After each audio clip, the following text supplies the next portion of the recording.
Welcome to Diya in Pune YouTube channel. ನಮಸ್ಕಾರ ರೀ ಕನ್ನಡ ಮಂದಿ, welcome back to my YouTube channel.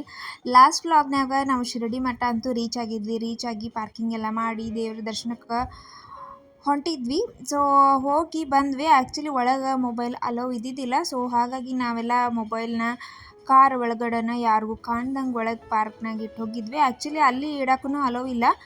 ನೀವು ಅಲ್ಲಿ ಸೆಕ್ಯೂರಿಟಿ ಡೆಪಾಸಿಟ್ ಆ ಥರ ಐತಿ, ಅಲ್ಲಿಟ್ಟು ಹೋಗ್ಬೇಕು ಆ್ಯಕ್ಚುಲಿ. ಸೊ ನಾನು ನಿಮಗೆ ಡೈರೆಕ್ಟ್ ಇಲ್ಲಿ ಸಿಗಾತಿದ್ದು ಊಟದ ಟೈಮಿಗೆ ನಾವು ರೀಚ್ ಆಗಿದ್ದು 9 ಗಂಟೆಗೆಲ್ಲ ಹೋಗಿದ್ವಿ.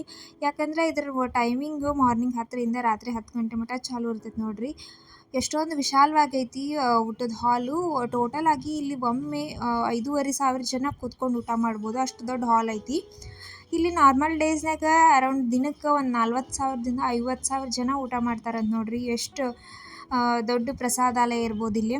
ಆಮೇಲೆ ಏನಾರ ಈ ಥರ ಫೆಸ್ಟಿವಲ್ ಆ ಥರ ಇತ್ತಂದ್ರೂ ನಿಯರ್ಲಿ 1,00,000 ಮಟನೂ ಊಟ ಮಾಡ್ತಾರಂತ ಒಂದೇ ದಿನಕ್ಕಿದು. ಸೊ ನೋಡಿದ್ರನ ಕೇಳಿದ್ರನ ವಾವ್ ಅನಿಸ್ತತಿ.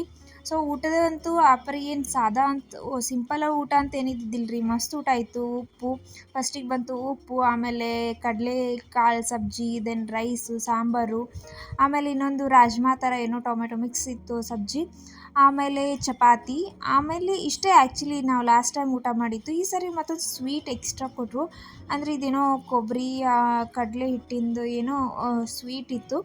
ಸೊ ಸ್ವೀಟ್ ಒಂದು ಎಕ್ಸ್ಟ್ರಾ, ಆಮೇಲೆ ಗ್ಲಾಸು ವಾಟ್ರು ಎಲ್ಲನೂ ಕೊಡ್ತಾರೆ. ಇದೆಲ್ಲ ಮಸ್ತ್ ಊಟ ಮಾಡಿ, ಬೆಳಗ್ಗಿಂದ ಸರಿ ಊಟ ಆಗಿದ್ದಿಲ್ಲ, ಮಸ್ತ್ ಎಲ್ಲ ಊಟ ಮಾಡಿ ಹೊರಗೆ ಬಂದ್ವಿ. ಹೊರಗೆ ಬಂದರೆ ನಮ್ಮ ದಿಯಾ ಈ ಗಾಡಿ ನೋಡಿ ಹತ್ಕೊಂಡು ಹೊಂದ್ಬಿಟ್ಲು, ಇಳ್ಯಾಕ ತಯಾರಿದ್ದಿದ್ದಿಲ್ಲ. ಸೊ ಹಾಗಾಗಿ ಒಂದು ರೌಂಡ್ ಹಾಕಿಸಿರಿ ಆತಂತ. ಒಂದು ರೌಂಡ್ ಹಾಕ್ಸೋಕೇನೋ 50 ರೂಪಾಯಿ ಪರ್ ಪರ್ಸನ್ ಇತ್ತು. ಸೊ ನೋಡ್ರಿ ಒಂದು ರೌಂಡ್ ಹಾಕಾತಾಳು. ಸೊ ಈಕಿ ಒಂದು ರೌಂಡ್ ಹಾಕೋ ಮಟ ನಾವು ಅಲ್ಲಿ ಹಿಂದೆ ಶಾಪ್ಸ್ ಎಲ್ಲ ಕಾಣತ್ತಾವಲ್ಲ, ಒಂದು ರೌಂಡ್ ಅಷ್ಟು ಏನು ಕವರ್ ಮಾಡಲಿಲ್ಲ. ಸ್ವಲ್ಪ ಅಲ್ಲೇ ಹಿಂಗೆ ಸ್ವಲ್ಪ ಅಡ್ಡಾಡಿದ್ವಿ. ಅಡ್ಡಾಡಿ ಸ್ವಲ್ಪ ಶಾಪಿಂಗ್ ಅದು ಇದು ಏನೇನೋ ತೊಗೊಂಡು ಈಕಿ ನೋಡ್ರಿ ಇನ್ನೂ ಒಂದು ರೌಂಡ್ ಅಂದ್ರೆ ಅಲ್ಲೇ ರೋಡ್ ಒಳಗೆ ಒಂದು ರೌಂಡ್ ಹಾಕ್ಕೊಂಬಂದ್ರು. ಸೊ ರೌಂಡ್ ಹಾಕ್ಕೊಂಬಂದ್ರೂ ಈಕಿ ಇಳ್ಯಾಕೆ ತಯಾರಿದ್ದಿದ್ದಿಲ್ಲ. ಅಷ್ಟೊಂದು ಲೈಕ್ ಆಗಿತ್ತು ಈಕಿಗೆ ಕಾರ. ನಾವು ಕುಂಡಿರ್ತಾಳಿಲ್ಲೋ ಈಕಿ ಅಂಥೇಳಿ ಹೆದರಿದ್ವಿ, ಬಟ್ ಆಕಿ ನೋಡಿದರೆ ಇಳ್ಯಾಕೆ ತಯಾರಿದ್ದಿದ್ದಿಲ್ಲ. ಸೊ ಅಷ್ಟು ಎಂಜಾಯ್ ಮಾಡಿದ್ಲು. ಸೊ ನಾವು ಸ್ವಲ್ಪ ಎಲ್ಲ ಶಾಪಿಂಗ್ ಈಕಿ ಮುಗಿಸಿ ವಾಪಸ್ ರೂಮ್ ಕಡೆ ಹೋಗಿ ಮಲ್ಕೊಂಡ್ರಾತಂತ ಹೊಂಟ್ವಿ. ಫುಲ್ ಟಯರ್ಡ್ ಆಗಿತ್ತು ನಮಗಂತೂ. ರೂಮ್ ಆಲ್ರೆಡಿ ಬುಕ್ ಮಾಡಿದ್ವಿ. ಸೊ ಡೈರೆಕ್ಟ್ ರೂಮಿಗೆ ಹೋಗಿ ಫ್ರೆಶ್ ಆಗಿ ಮಲ್ಕೊಂಡ್ವಿ. ಸೊ ಮಲ್ಕೊಂಡು ನೆಕ್ಸ್ಟ್ ಡೇ ಅರ್ಲಿ ಮಾರ್ನಿಂಗ್ ಮತ್ತು ಬೇಗ ಹೇಳೋದಿತ್ತು. ಸೊ ಇದು ನೆಕ್ಸ್ಟ್ ಡೇ ನಿಮ್ಗೆ ವಿಡಿಯೋ ಮಾಡಿ ತೋರ್ಸಾತೀನಿ ನೋಡಿರಿ. ರೂಮ್ ಹಿಂಗಿತ್ತು. ರೂಮ್ ಏನು ಮಸ್ತ್ ಇತ್ತು, ಏನು ಹಂತಾಪರಿ ಇದ್ದಿದ್ದಿಲ್ಲ. ಫುಲ್ ನೀಟ್ ಆ್ಯಂಡ್ ಕ್ಲೀನ್ ಇತ್ತು. ನಾವು 2 ರೂಮ್ ಬುಕ್ ಮಾಡಿದ್ವಿ, ಒಂದು 3 ಬೆಡ್ಡಿಂದು, ಒಂದು ಡಬಲ್ ಬೆಡ್ಡಿಂದು. ಸೊ ಅವ್ರು 4 ಜನ ಇದ್ರಲ್ಲ, ಸೊ ನಾವು 3 ಜನ. ಸೊ ಆ ಥರ ಅಂತ ಮಾಡಿದ್ವಿ ನೋಡಿರಿ. ಹೊರಗಡೆನೂ ವ್ಯೂ ಚೆನ್ನಾಗೈತಿ, ಎಲ್ಲನೂ ಚೆನ್ನಾಗಿತ್ತು. ಸೊ ನೋಡಿರಿ ಹೊರಗಿನ ವ್ಯೂ ಇದು. ಹೋಟೆಲ್ ಮಲ್ಹಾರ್ ಅಂತ ನಾವು ಬುಕ್ ಮಾಡಿದ್ದು. ಹಾಗೇನಿಲ್ಲ, ರೂಮ್ ಎಲ್ಲ ಚಲೋ ಐತಿ, ಹೋಗ್ಬೋದು ನೀವು ವಿಸಿಟ್ ಮಾಡಿದ್ರೆ.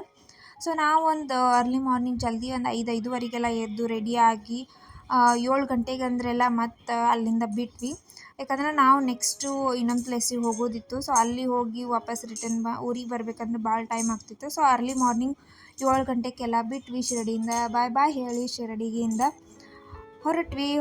ಹೊರಟು ಸ್ವಲ್ಪ ಮುಂದೆ ಹೋಗಿ, ಅಂದರೆ ಬ್ರೇಕ್ಫಾಸ್ಟ್ ಏನೂ ಮಾಡಿದ್ದಿಲ್ಲ ಅಲ್ಲಿ ಹೋಟೆಲ್ನಾಗ. ಮುಂದೆ ಹೋಗಿ ಇಷ್ಟು ಅರ್ಲಿ ಏನು ಬೇಡ ಅಂಥೇಳಿ ಮುಂದೆ ಹೋಗಿ ಮಾಡಿದ್ರೆ ಅಂತ ಅಂದ್ಕೊಂಡ್ವಿ. ಆದರೆ ಹೊಟ್ಟೆ ಭಾಳ ಹಸಿವಾಗಿತ್ತು ಎಲ್ಲರಿಗೂ. ಸೊ ಶಿರಡಿ ಕ್ರಾಸ್ ಆಗೋದ್ಕನ ಇಲ್ಲೊಂದು ನಮ್ಮದು ನಾರ್ತ್ ಕರ್ನಾಟಕ ಹೋಟೆಲ್ ಸಿಕ್ತು. ಸೊ ಅಲ್ಲಿ ಇಡ್ಲಿ ವಡೆ ನಾಷ್ಟ ಮಾಡಿದ್ವಿ. ಈಕಿ ನೋಡ್ರಿ ಸಾಕ್ಷಿ ಇಡ್ಲಿ ವಡೆ ಹೆಂಗಾಗಿತ್ತು ಅಂತಂದ್ರೆ ಹ್ಞೂ ಅಂತ ತಲೆ ಇಲ್ಲಾಡ್ಸಾಕತ್ತಾಳು.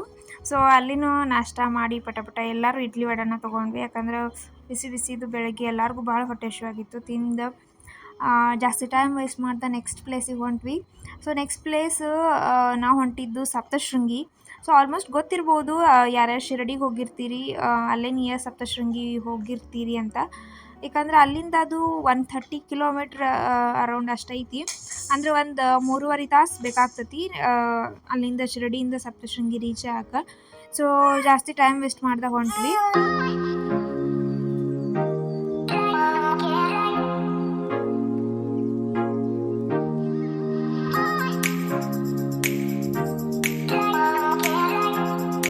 ಇಲ್ಲಿ ನೋಡ್ರಿ, ಇದು ಸಪ್ತಶೃಂಗಿ ಎಂಟ್ರಿಗೆ 50 ರೂಪೀಸ್ ಏನೋ ಐತಿದ್ದು ಚಾರ್ಜಸ್. ಓನ್ಲಿ ಎಂಟ್ರಿ ಫೀಸ್ ಇದೆ. ಮುಂದೆ ಹೋಗಿ ಪಾರ್ಕಿಂಗ್ ಚಾರ್ಜಸ್ ಬೇರೆ ಐತಿ. ಇದು ಎಂಟ್ರಿ ಫೀ ಅಂದ್ರೆ ಅಲ್ಲಿ ಆ ಏರಿಯಾಕ್ಕೆ ಎಂಟ್ರಿ ಆಗಕ್ಕನೆ ಫೀಸ್ ಐತಿದು. ಅಲ್ಲಿ ನೋಡ್ರಿ ಗುಡ್ಡದ ಮೇಲೆ ನಿಮಗೆ ಕಾಣತಿರ್ಬೋದು.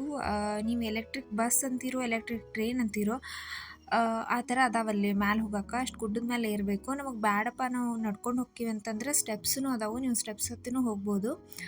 ಆಮೇಲೆ ಇಲ್ಲಿ ಒಳಗೆ ಬಂದರೆ ಇದು ನೋಡ್ರಿ ಪಾರ್ಕಿಂಗ್ ಚಾರ್ಜಸ್. ಪಾರ್ಕಿಂಗ್ ಚಾರ್ಜ್ ಅಂದರೆ ಇವ ಟೈಮಿಂಗ್ ಹಾಕಿ ಕೊಡಾತ್ತಾರ ಇಲ್ಲಿ.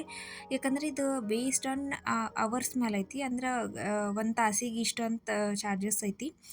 ಸೊ ಅದನ್ನು ಅಲ್ಲಿ ಟೈಮಿಂಗ್ ಹಾಕ್ಕೊಂಬಂದು ಒಳಗೆ ಬಂದ್ವಿ. ಆ ಟ್ರೈನಿಗೆ ಇಲ್ಲಿ ಟಿಕೆಟ್ ತೊಗೋಬೇಕು. ಟಿಕೆಟಿಗೆ ಪರ್ ಪರ್ಸನ್ 120 ರುಪೀಸ್ ಐತಿ. ಚಿಲ್ಡ್ರನ್ಸ್ ಇದ್ದರೆ 60 ರುಪೀಸ್ ಐತಿ. ಸೊ ನಾವು ಟೋಟಲಾಗಿ 4 ಅಡಲ್ಟ್ಸು ಆಮೇಲೆ 2 ಚಿಲ್ಡ್ರನ್ಸ್ ಟಿಕೆಟ್ ತೊಗೊಂಡು ಒಳಗೆ ಬಂದ್ವಿ. ಅಂದರೆ ಇಲ್ಲಿ ಟಿಕೆಟ್ ತೊಗೊಂಡು ಒಳಗೆ ಹೋಗೋದೈತಿ, ಎಂಟ್ರಿಗನ ಟಿಕೆಟ್ದೈತಿ. ಸೊ ನೋಡಿಕೊಂಡು ತೊಗೊಂಡು ಒಳಗಡೆ ಹೋಗ್ರಿ. ಬೇಡ ನಾನು ಸ್ಟೆಪ್ಸ್ ಹತ್ತಿ ಹೋಗ್ತೀನಿ ಅಂತಂದ್ರೆ ಸ್ಟೆಪ್ಸ್ ಅಂತೂ ಭಾಳ ಐತ್ರಿ. ಯಾಕಂದ್ರೆ ಭಾಳ ಹೈಟ್ ಐತದ ಗುಡಿ. ಸೊ ಸ್ಟೆಪ್ಸ್ ಹತ್ತಿ ಇಂಥ ಬಿಸಿಲಾಗಂತೂ ಹೋಗೋಕ್ಕಾಗಂಗಿಲ್ಲ. ಆ್ಯಂಡ್ ಇನ್ನೊಂದು ಏನು ಇದು ಟ್ರೈನ್ ಅದು ಎಲೆಕ್ಟ್ರಿಕ್ ಟ್ರೈನ್ ಬಸ್ ಅಂತೀರಿ ಅದರ ಎಕ್ಸ್ಪೀರಿಯನ್ಸ್ ಆಗುತ್ತಂತನೂ ನಾವು ಒಳಗೆ ಬಂದ್ವಿ.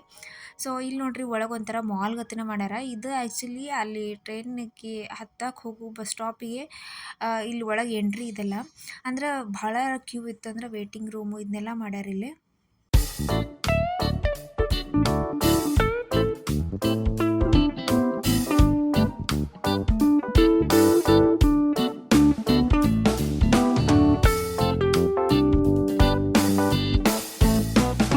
ಇಲ್ಲೇ ಚಪ್ಪಲಿ ಬಿಟ್ಟು ಹೋಗಬೇಕು. ಯಾಕಂದ್ರೆ ಒಂದು ಚಪ್ಪಲಿಗೆ ನೋಡ್ರಿ 3 ರೂಪಾಯಿ ಅಂತೈತಿ. ಯಾಕಂದ್ರೆ ನಾವು ಟ್ರೈನ್ ಹತ್ತಿ ಏನು ಹೋಗ್ತೀವಿ ಒಳಗಡೆ ಡೈರೆಕ್ಟ್ ಗುಡಿ ಒಳಗನ ಕ್ಯೂಗೇನೋ ಹೋಗ್ತೀವಿ. ಅಲ್ಲೇನು ಹಿಂಗೆ ಮತ್ತೆ ರೋಡ್ ಇಲ್ಲ ಹಿಂಗೆ ಇದನ್ನ ಮಾಡಕ್ಕೆ ಚಪ್ಪಲಿ ಬಿಡಾಕಿಲ್ಲ. ಸೊ ಇಲ್ಲಿನ ಚಪ್ಪಲಿ ಬಿಟ್ಟನ ಬಸ್ ಹತ್ತಕ್ಕೆ ಹೋಗ್ಬೇಕಿಲ್ಲೇ. ಇದು ನೋಡ್ರಿ ವೇಟಿಂಗದ್ದು ಇಲ್ಲಿ ಹಿಂಗೆ ಸ್ಟೆಪ್ಸ್ ವೈಸ್ ನಿಂದ್ರೋದೈತಿ. ಅಂದ್ರೆ ಒಂದು ಬೋಗಿ ಒಳಗೆ ಒಂದು 10 ಜನ ಕೂರ್ಬೋದಲ್ಲೇ. ಸೊ ನೋಡ್ರಿ ಅದೇ ರೀತಿನ ಒಂದು 10 ಜನ ಹಿಡಿಸುವಂಗೆ ಸ್ಟೆಪ್ ವೈಸ್ ನಿಂದ್ರಾಕಂತ ಮಾಡ್ಯಾರ ಇಲ್ಲಿ ವೇಟಿಂಗ್ ಅಂಥೇಳಿ. ಇಲ್ಲಿ ನೋಡ್ರಿ ಆ ಕಡೆಯಿಂದ ಒಂದು ಕಡೆಯಿಂದ ಹೋದ್ರೆ ಒಂದು ಟ್ರೈನ್, ಒಂದು ಕಡೆಯಿಂದ ಇನ್ನೊಂದು ಬರಾತೈತಿ ಇಲ್ಲಿ. ನೋಡ್ರಿ ಇದು ಬಂತು, ನಾವು ಇದಕ್ಕೆ ಹತ್ಬೇಕಂತೇಳಿ ಇಲ್ಲಿ ವೇಟ್ ಮಾಡತ್ತಿದ್ವಿ.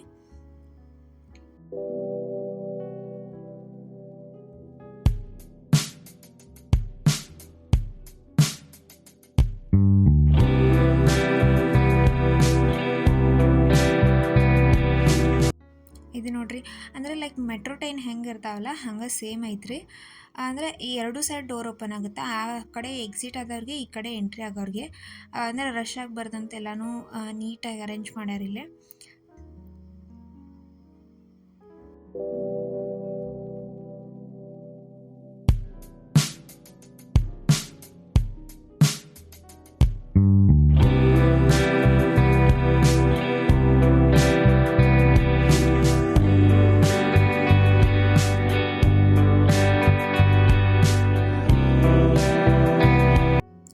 ವ್ಯೂ ಅಂತೂ ಭಾರಿ ಮಸ್ತ್ ಕಾಣತಿತ್ತು. ಯಾಕಂದ್ರೆ ನಾವು ಹಾವೇವರ್ ಗುಡ್ಡ ಏರಾತಿದ್ವಿ. ನೋಡ್ರಿ ಹೆಂಗೈತಿ ಕೆಳಗೆ ಮ್ಯಾಲೆ ಮ್ಯಾಲೆ ಮ್ಯಾಲೆ ಅಂದರೆ ಸ್ಟೆಪ್ ವೈಸ್ ಇದು ಮಾಡ್ಯಾರ. ಸ್ಟ್ರೇಟ್ ಇತ್ತಂದ್ರೆ ಹತ್ತಕ್ಕೆ ಹಾಕಿದ್ದಿಲ್ಲ. ಸೊ ಸ್ಟೆಪ್ ವೈಸ್ ಮಾಡ್ಯಾರ. ಸೊ ಈಸಿಯಾಗಿ ಒಂಥರ ಎಲಿವೇಟರ್ ಟೈಪ್ ಐತಿದು. ಬಟ್ ಇದನ್ನ ನೋಡೋಕೆ ಟ್ರೈನ್ ಗತೆ ಐತಿ. ಸೊ ನಾವು ಎಲ್ಲ ಮಸ್ತ್ ಎಂಜಾಯ್ ಮಾಡಿದ್ವಿ. ನಮ್ಮ ದಿಯಾರು ಮಸ್ತ್ ಎಂಜಾಯ್ ಮಾಡಿದ್ರು, ಹುಡುಗರು ಎಂಜಾಯ್ ಮಾಡಿದ್ರು. ಟ್ರೈನ್ ಇದೊಂಥರ ಹೊಸ ಎಕ್ಸ್ಪೀರಿಯನ್ಸ್ ಅನ್ನಿಸ್ತು ನಮಗೆ. ಇದು ಅಪ್ ಆ್ಯಂಡ್ ಡೌನ್ ಸೇರಿನ 120 ರುಪೀಸ್ ಐತಿಲ್ಲಿ. ನೀವು ಒಂದು ಕಡೆ ತಗ್ಗಿಸ್ಕೊಂಡು ಮತ್ತು ಆ ಥರ ಏನಿಲ್ಲ. 2 ಅಪ್ ಆ್ಯಂಡ್ ಡೌನ್ ಸೇರಿನ 120 ಐತಿ. ಇದು ನೋಡ್ರಿ ವೇಟು ಟೆಂಪಲ್ ಅಂತ. ಡೈರೆಕ್ಟ್ ಇಲ್ಲಿ ಕ್ಯೂಗೇನ ಬರ್ತೀರಿ. ಸೊ ಅದಕ್ಕೆ ಅಲ್ಲೇ ಕೆಳಗಡೆನೇ ಚಪ್ಪಲಿ ಬಿಟ್ಕೊಂಡು ಬರ್ರಿ. ಇದು ನೋಡ್ರಿ ಭಾಳ ಅಂದ್ರೆ ಭಾಳ ರಶ್ ಇತ್ತು ನಾವು ಹೋದಾಗ. ಅದ್ರಾಗೂ ಮ್ಯಾಲೆ ಶೀಟಿಂದ ಮಾಡಿರೋದೈತಿ. ಸೊ ಹೀಗಾಗಿ ಭಾಳ ಸೆಕೆ ಆಗತ್ತಿತ್ತು. ಫ್ಯಾನೂ ಅಷ್ಟೊಂದು ಇದ್ದಿದ್ದಿಲ್ಲ. ಬಟ್ ದೇವಿ ದರ್ಶನ ಅಂತೂ ಮಸ್ತ್ ಆಯ್ತು.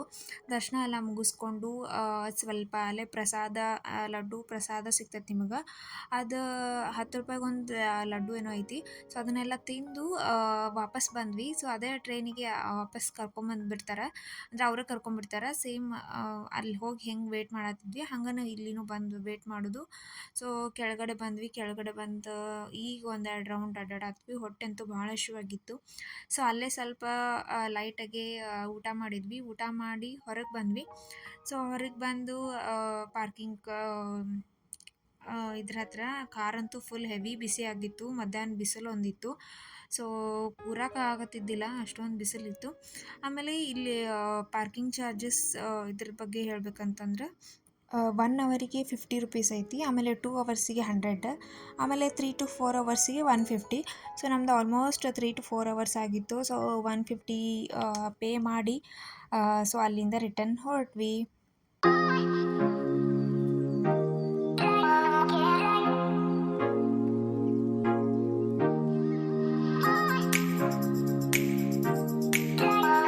ಸೊ ಅಲ್ಲಿಂದ ಬಿಟ್ಟು ನಾವು ಸ್ಟಾಪ್ ಮಾಡಿದ್ದು ಟೀ ಬ್ರೇಕಿಗೆ ಅಂತ. ಸೊ ವ್ಯೂ ಅಂತೂ ಮಸ್ತ್ ಇತ್ತು. ಸೊ ಮನೆಯಿಂದ ತಂದಿರೋ ಅವಲಕ್ಕಿ, ಚೂಡ ಚುಮ್ಮರಿ ಇದನ್ನೆಲ್ಲ ತಂದಿದ್ವಿ. ಸೊ ಅದನ್ನೆಲ್ಲ ತಿಂದು ಟೀ ಕುಡಿದು ಹೋದ್ರಾಯ್ತು ಸ್ಟಾಪ್ ಮಾಡಿದ್ವಿ. ನೋಡಿರಿ ನಮ್ಮವರಂತೂ ಡ್ರೈವಿಂಗ್ ಮಾಡಿ ಬೇಜಾರಾಗಿ ಹಿಂಗೆ ತಿನ್ನತ್ತಾರ. ಸೊ ಇದನ್ನೆಲ್ಲ ತಿಂದು ರಿಟರ್ನ್ ಮನೆಗೆ ಹೊರಟ್ವಿ. ಹೇಗೆ ಅನ್ನಿಸ್ತು ಈ 2 ಡೇಸ್ ವ್ಲಾಗ್ ಹೇಳೋದನ್ನು ಮರಿಬೇಡ್ರಿ. ಹಾಗೆ ಇಷ್ಟ ಆಗಿತ್ತಂದ್ರೆ ಲೈಕ್ ಬಟನ್ನ ಪ್ರೆಸ್ ಮಾಡಿರಿ. ಯಾರ್ಯಾರು ಹೊಸದಾಗಿ ನನ್ನ ವೀಡಿಯೋನ ನೋಡಾತ್ತೀರಿ ಪ್ಲೀಸ್ ಸಬ್ಸ್ಕ್ರೈಬ್ ಮಾಡಿರಿ. ಹಾಗೆ ಫ್ಯಾಮಿಲಿ ಫ್ರೆಂಡ್ಸ್ ಜೊತೆ ಶೇರ್ ಮಾಡೋದನ್ನು ಮರಿಬೇಡ್ರಿ. See in the next vlog. Bye.